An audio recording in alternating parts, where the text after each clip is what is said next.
Good morning, boys and girls, and all the young at heart. This morning, I'd like to share with you this book.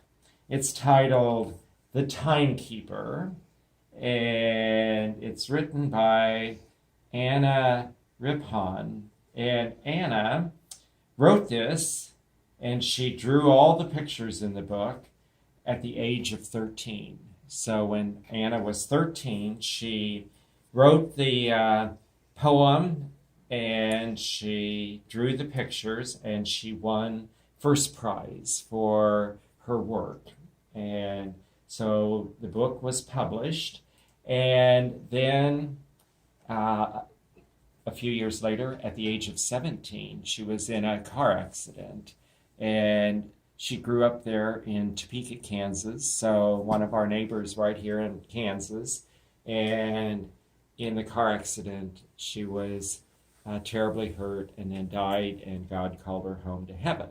So I think it's a beautiful book, not only how she writes about the timekeeper, but then about how she herself then went to meet God, the eternal timekeeper.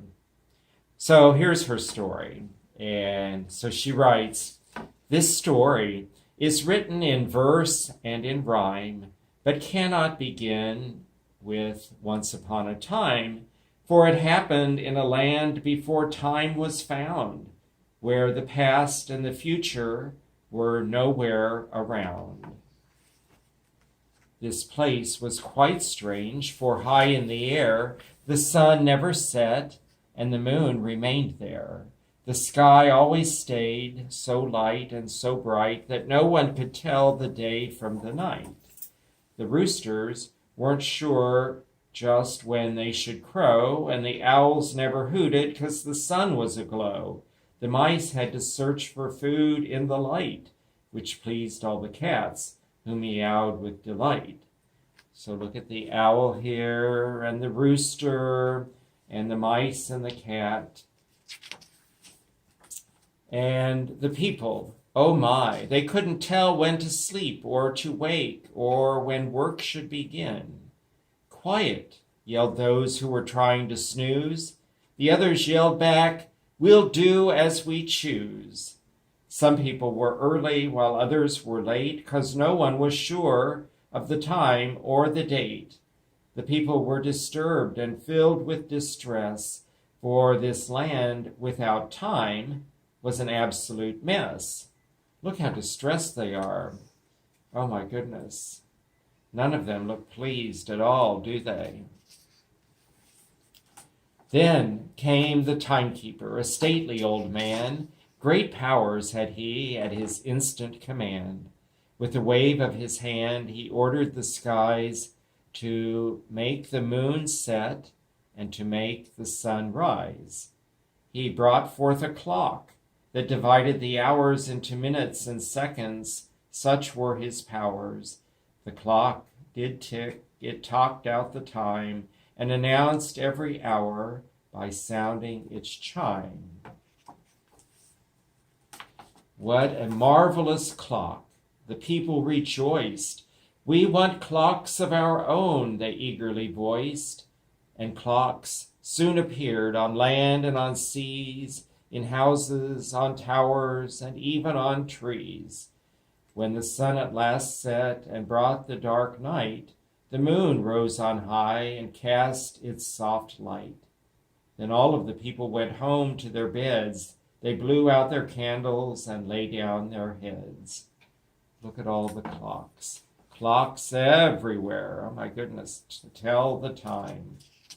Clocks. At dawn the next morning, the sun spread its glow. The roosters awakened and started to crow. And the people awoke to greet the new day, to breakfast and dress and be on their way. All adults went to work and children to class. The clocks turned and chimed to make the time pass. The timekeeper was pleased at the order he'd brought. Now the people were happy, or that's what he thought. But all were not happy. The workers soon groaned. Our days are too long. We're exhausted, they moaned. No, no, said their bosses. Days won't be reduced. We need to add hours so more is produced. That's right, said the farmers. We need time to plow. So make the days longer, right here and right now. But stop, yelled the farm hands. Enough is enough. To work longer days would really be tough. So see the workers and the farm folks here. We want short days too, the school children pleaded. We're studying too much. More playtime is needed. We agree, said their teachers. We need more vacations from nouns and from verbs and from multiplications. Soon people assembled. They marched in the street. They yelled at the timekeeper. They stomped with their feet. Their great show of anger made the timekeeper worry. And when he left town, he left in a hurry. He hoped Mother Nature could clear up the mess. He sped to her doorstep. He knew her address. Please help me, he pleaded. Everyone's so uptight with the length of the days and the hours left at night. They're all very angry. There's no one who's quiet. If you cannot help me, the people may riot. Mother Nature replied, I think we'd be wise to settle their problems with a compromise. To meet their demands and all their reasons, I'll divide each year into 4 major seasons.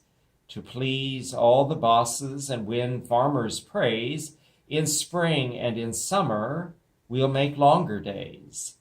To calm all the workers and stop all the fights, in fall and in winter, we'll lengthen the nights.